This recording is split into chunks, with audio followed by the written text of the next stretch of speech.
السلام عليكم ورحمة الله وبركاته. ازيكم عاملين ايه؟ يا رب تكونوا بخير. طبعا احنا عارفين ان موجة الحر الشديدة اللي كنا فيها خلاص يعني بقالها من امبارح والنهاردة الحمد لله بقت احسن كتير. اي نعم درجة الحرارة بالنسبة للفراخ الكبيرة، يعني انا مثلا انا بربي على السطح في اوضة فوق على السطح في الدور الرابع، فطبعا اكيد عندي الجو يعني ايه الجو برضو يكاد يكون بس المقبول مش زي الايام اللي فاتت. فطبعا احنا اتكلمنا الايام اللي فاتت هنعمل ايه، هنتكلم الايام دي هنعمل ايه بقى احنا الفترة دي، وهنعوض الطيور دي ازاي عن الايام اللي فاتت، عشان لو قابلتنا حاجة في الفترة الجاية حر تاني تقدر طيورنا تستحمل تاني او قدر الامكان. اول حاجة هي الميه. الجو هيتظبط ازاي؟ انا واحده زي في الدور الرابع كده انا مكتفيه اللمبه اللي هي دي، وبالنهار لو عندي ضوء، يعني انا قايداها عشان التصوير، لو عندي ضوء بالنهار ضوء النهار بيدخل لهم خلاص كفايه. ده بالنسبه من عمر 20 يوم وطالع هنستكفي بنور النهار. لو بتربوا فوق بتربي تحت ممكن تقيد اللمبه بقى، لو اقل من 20 يوم هتقيد اللمبه 100 اقل، يعني لو في الدور الارضي طبعا، انما بتربي على السطح لا نور النهار كفايه. او ممكن لو بتربي تحت برضو والجو ملائم وفراخك تحت ال20 يوم بس مش كتير، هتقيدي لمبه عاديه من دي اللمبه البيضه العادي. وطبعا لو اقل من 20 يوم حاجه بسيطه هتقيدي اللمبه العاديه، وبالليل نقيد اللمبه ال100. انا بقيت هنا اللمبه ال100 بالنسبه لفراخي دي بالليل في الجو اللي احنا فيه ده وبقفل، انما بالنهار بطفي النور وبفتح كل حاجه ما ممكن تتفتح انا بفتح. انا فراخي فوق ال20 يوم يعني محتاجين حراره زي 25 26. درجه الحراره عندي دلوقتي 30، فاللي هو المقبول او الدنيا ماشيه. طبعا يعني اللي محتاجه اقول لكم هنعوض بقى الفرخ بايه في الميه.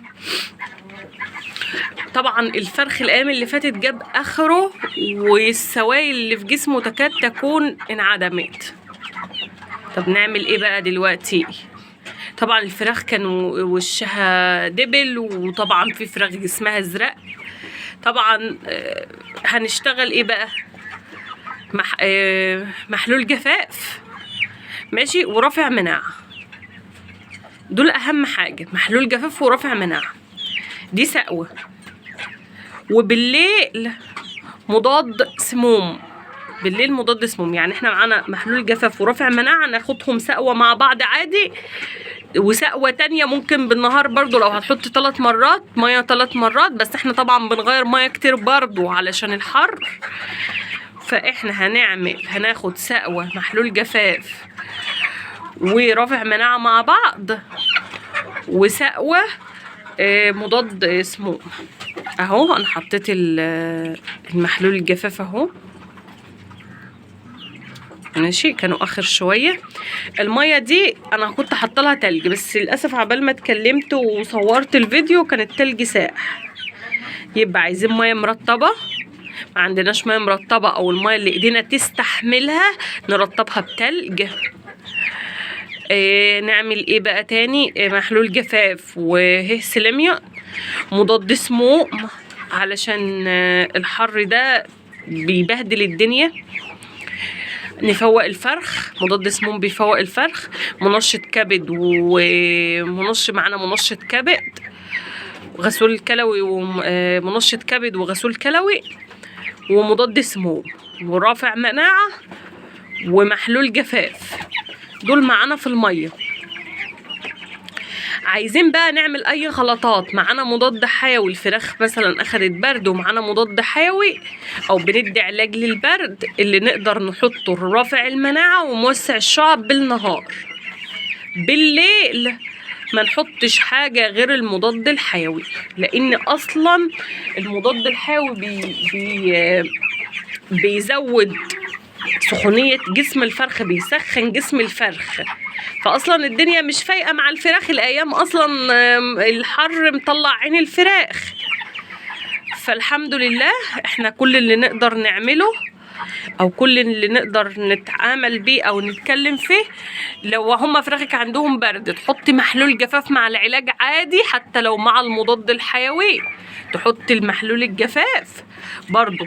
وطبعا كده كده معاكي رافع مناعة في الادوية لو بتحطي اي علاج لاي حاجة او لاي دور عندك، بس اللي تحرصي منه وما تحطوش بالنهار هو المضاد الحيوي. نحط كل حاجة بالنهار ما عدا المضاد الحيوي، ونحط بقى بالنهار ونحط معاهم، نحط مع كل شربة نحط محلول جفاف عشان نحاول نعوض جسم الفرخ في الأيام اللي شافها ويقدر يتعامل في الأيام اللي جاية. دي حاجة. تاني حاجة نحاول قدر الامكان نظبط الدنيا للفرخ بتاعنا من ناحيه ايه؟ من ناحيه الميه تبقى بارده من شفاط، ميه تبقى ما فيش ميه من شفاط، يبقى ميه نص ازازه ميه ساقعه مع نص ازازه ميه من الحنفيه، 3-4 مكعبات تلج نرطب على الفرخ كده. نطفي النور خالص الظهريه، نستكفي بنور النهار، نفتح له على قد ما نقدر. كل الكلام ده هنشتغل بيه بالنهار. انا عندي الفراخ دي انا حاسه ان هي بتاخد برد، بس انا حطيت لها كونجستال امبارح. هستنى لو حسيت ان هي ما بتتقبلش العلاج الكونجستال هجيب لها جرعه للبرد.